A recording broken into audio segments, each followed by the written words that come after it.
Nose hair is a natural part of human body that serves as a defense system. Nose hair keeps harmful debris out of the body system and maintains moisture in the air we breathe.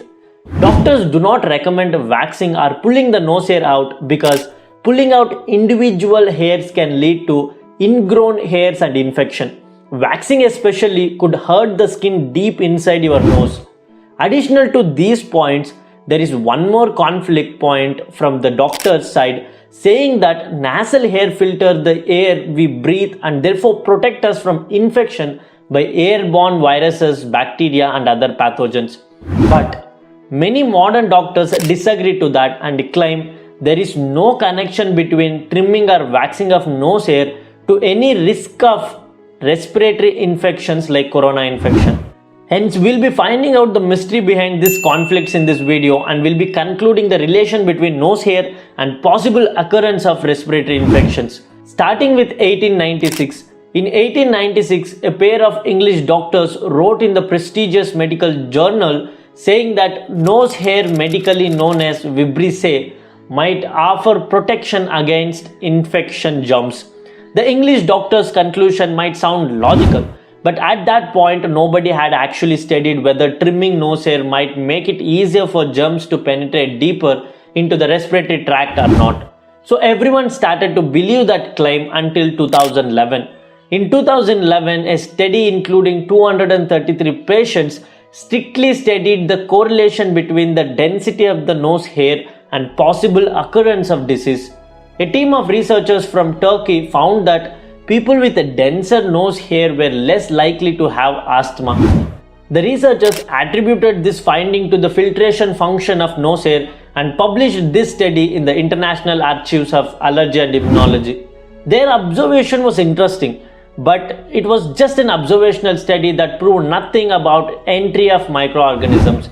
And the researchers also did not do any follow-up studies to assess how trimming the nose hair might affect the risk of asthma or any infection.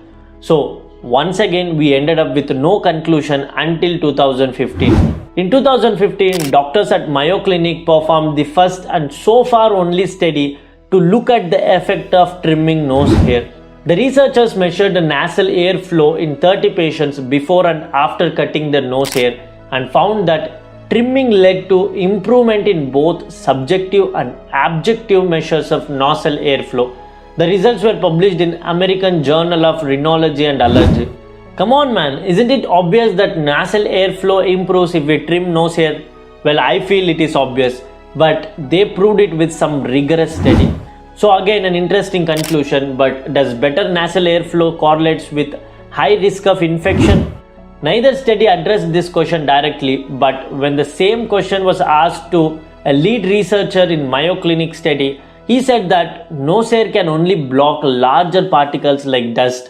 Viruses are much smaller. They are so small that they will probably pass through the nose hair either way. So he don't think so that trimming one's nose hair would put them at increase the risk of respiratory infection. So what is the conclusion of all these years of study on nose hair?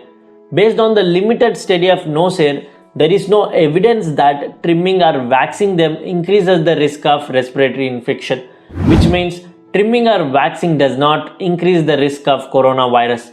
Neither doing nor not doing will not save you from any kind of virus, including corona, if you are not wearing mask and not maintaining social distance. So take care. I hope you liked this video. Share this video with your friends and family and don't forget to subscribe my channel for more updates. This is your Vignesh. See you guys in the next video with one more interesting medical update.